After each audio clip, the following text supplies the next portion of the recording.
All right, well, Tesla owners in China aren't happy about these recent price cuts. Footage from Chengdu over the weekend shows dozens of customers showing up at a showroom in the city. This amid reports of similar activity at various distribution centers as customers vent frustration at the changes, demanding everything from rebates to credit. Now, the EV leader cut prices by 6% to 13.5% on certain models on Friday, stoking concerns of a growing price war in the nation. Now, of course, after a tough year, short sellers remain laser focused on the group's shares. That by the end of December, CEO Elon Musk said he would not shed any more stock in the company, and that's after months of selling. Well, joining us now is Dan Ives, Senior Equity Analyst at Wedbush Securities. Good to see you, Dan. I first want to start with obviously this consumer backlash that we've seen in China. There was a price cut in certain models in October. Again, you saw the subsidies come off in December. People thought they were in the clear. So this really on Friday, this another price cut really hitting home for a lot of consumers in China. Look, but Tesla had to rip the Band-Aid off. I mean, in terms of price cuts, what we're seeing in China, I think they could still cut prices another 5%. And margins, I think could be relatively range bound. I mean, soften a bit because of the scale that they now have in terms of Ginga Shanghai. But ultimately for Tesla, it's about getting in front of this, not behind it. And ultimately, I think if you look at what growth's going to be in China after these price cuts, I think it's going to be strong. A strategic poker move by Musk, I believe, that was a real smart one that they did early. And this was something that they really needed to stoke demand. It appears to be working. We're seeing some reports from Reuters saying that there could be now delays in some models because of the spike in demand. What do you think this does, though, when you look at this picture for Tesla's bottom line? Well, we were hearing that from Chinese consumers. I mean, any types of work that we've done, they had to cut prices. And this is after price increases, clearly a softening macro. And look, I think for Tesla as well as others, in terms of autos, not just in China, but globally, I mean, the clock struck midnight. You're starting to see cracks in the armor in terms of the macro. They need to cut prices ahead. They have that flexibility because of much more scale globally. And I think it's the right move. And I also believe the stock, you're starting to now see just so much bad news reflected in the name. Deliveries already came out. And I think we could start, right from here, I think the worst could be in the rear view. And Dan, I mean, as we look at what we're seeing today with the stock price action today, up almost 8%. Obviously, we're seeing the broader markets also up as well, but not to the degree that we're seeing with Tesla. What do you think is driving this optimism? Look, I think it's a crowded, bearish name. I still think it's under-owned here. I think 70% of the sell-off was ultimately Musk Twitter driven.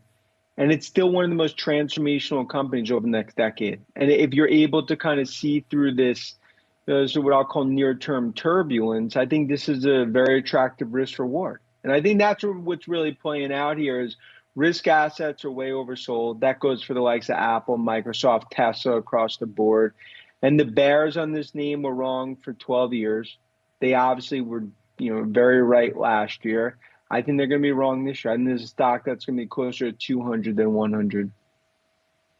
And I know that we still have, of course, one eye on what we're seeing with Twitter and the distraction there. And you said that the Tesla shares are becoming, quote, a massive risk reward to own. But obviously, you also have Leo Koguan, who's the third largest individual investor in Tesla as well, growing frustrated as well. When do you think this ends? Will it end when Musk finally names a CEO for Twitter and can focus on Tesla? Or will there be some other sort of catalyst to really get things back on track?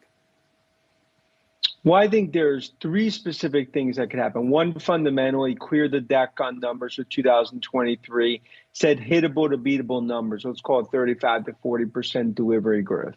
Take out that 50% for the year. But the other two are non-fundamental. Gotta name a CEO of Twitter.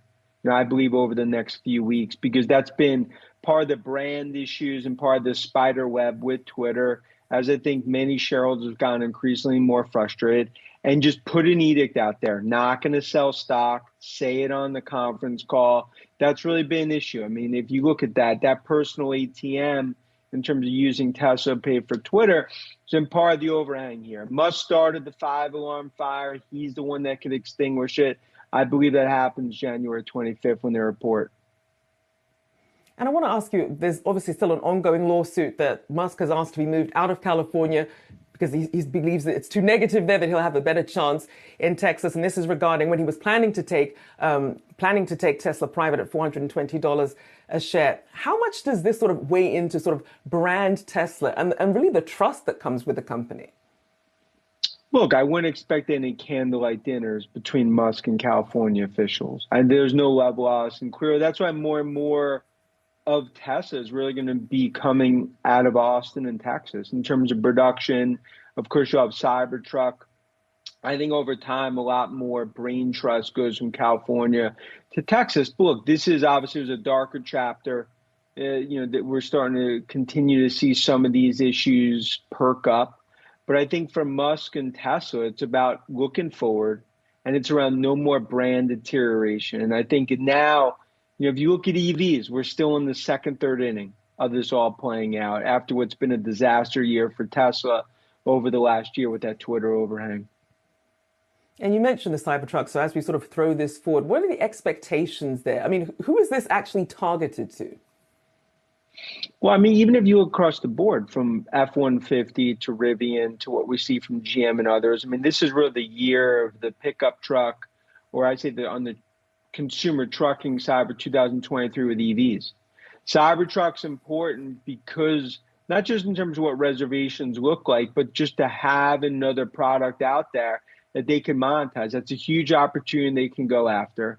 And if you look, I mean, see, despite the stock price, what Rivian is doing in terms of the overall demand environment, this is going to be a strong area of demand. Now, I think the key for Cybertruck, making sure that ultimately hits in the second half of 2023, doesn't get pushed to 2024, because clearly that would be late to the game. But this is an important product in terms of the overall ecosystem of Musk and Tesla. Certainly one we'll be watching. Hopefully no more delays and no more broken promises. A big thank you there to Dan Ives, Senior Equity Analyst at Wedbush Securities. Always good to see you.